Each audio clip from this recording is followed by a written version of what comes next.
歡迎來到少主離的魔玩頻道。哇，讓我有點意外的東西啊，這個也算是文藝復興了。LTS 03C 的大黃蜂，這個相當於一個變相的再版，但是這一回的配件裡邊帶了大錘和新做的頭雕。来看一下車型的效果吧，密合的完整性做的還是不錯的，尤其前机蓋的这一塊不会出現那種参差錯落的现象。側面這裡的塗裝細節，輪毂做的也很漂亮。尾部這裡的一些刻畫，底盤可以收納這個臂炮，摘下來，密合度不錯，整體的一個光澤感也很好啊，料子摸起來比較潤澤。車頂這一塊並沒有特別明顯的色差，但是我变形把玩了一下，這一款的料子是偏韌的，太軟了有一點。我們先把這扣子撥開，拉出來，你就可以看到這一塊就已經接近尼龍的那種手感了。也是因為這個 MPM03 這模具的底子吧，它設計了很多的地方，其實也是需要借助一些韌性的，所以呢，這些廠在做的時候也是用了更韌的材質。把這一塊撥開，後方這裡是一個倒鈎，這塊拆出的時候有一些緊。好，上下兩半分離，中間的這一塊連桿的位置也是一個合金的材質，下方的這一段就是這種很柔軟的。像尼龍的感覺了。齒轮關節這一塊，因為料子很軟，但是齒輪又很硬，它這個地方不是虛位啊，就是掰着零件的那個韌性，把那一齒別過去。然後這一塊也是需要韌性的，把這一塊張開，尾部這裡打出來後腳跟，這裡有一個掛的鈎子，把它拉脫，然後 Z 字把膝蓋的位置拽出來。脚尖翻起來，這裡是合金的零件，外側的輪子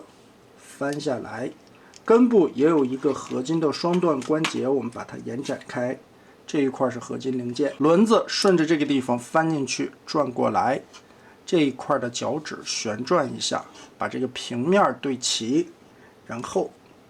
鎖鈎跟這樣掛上，這根再翻過去。腿部這裡雙關節折疊，翻回來，這裡的扣子掛上。腰部這裡先把這一塊零件讓出來，旋轉一下這一塊的裝甲。腿部我們就處理好了。下半盤的雙腿我們全部搞定之後，把這一塊腰部的連桿往下壓，這裡鎖一下，折一個90度。上半身這裡我們先把這個小翅膀尖折下來，根部的插扣固定結合。然後這一塊蓋子撬鬆，側面的門板拉長，這裡的雙段關節讓開，把這一塊輪子根部的插扣拆鬆，騰出来空間以後，把裡邊的2個肩膀讓出來，外側這裡的裝甲撇一下，這塊蓋板壓一下腳，注意一下腦門的避讓空間，順這裡180度把它扣過來，這一塊壓進去。2個車燈通過雙關節往前折疊聚攏，前擋風玻璃翹起來，打開根部的這一塊，然後往後翻折貼過來，後邊的這一條1段卷、2段卷、3段卷夾合翻折，塞到胸口的裡面。接着這裡 Z 字折疊，連桿放下來以後有插扣，跟前方這裡先固定，側面這裡拉起來，凸點扣子和上方的橫槓雙向鎖定，把這一塊夾住。小臂打開這個蓋子，拳頭翻出來，注意後方插點的位置和小臂的裝甲結合鎖好。肩胛調整一下，2個小衣領順着這裡邊摳出來。那麼好，這款大黃蜂的人形我们就變好了。整體來說吧，其實 MPM03 這個底子的設計非常的不錯，我當時對於這款有一個極高的評價。這回的 LTS 啊，料子明顯變得特別的柔韌，所以把玩起來的話，其實有一種面條的感覺啊。但是呢，好處是不至於損壞，它的韌性特別的強，身上一些關節該有的可動、阻尼感、支撐的穩定性，這些都沒有問題，可以撐得住。不过這一款最大的問題是啥呢？頭頂的這一塊蓋子啊，它是一個合金的零件，扣合的不是很好，在變形的過程中非常容易跟这樣鬆脫開。你在往出翻折這個腦袋的時候，不要把這個鈎子絆倒了。原版的這個腦袋呢，設計了一體變形的這個戰鬥面具，也是因為這個一體變形結構的關係，這個造型方面就不能太還原電影裡邊的感覺了。新版頭雕安裝需要拆開螺絲，把裡邊的軸卸下來，然後順着這個孔軸插進去。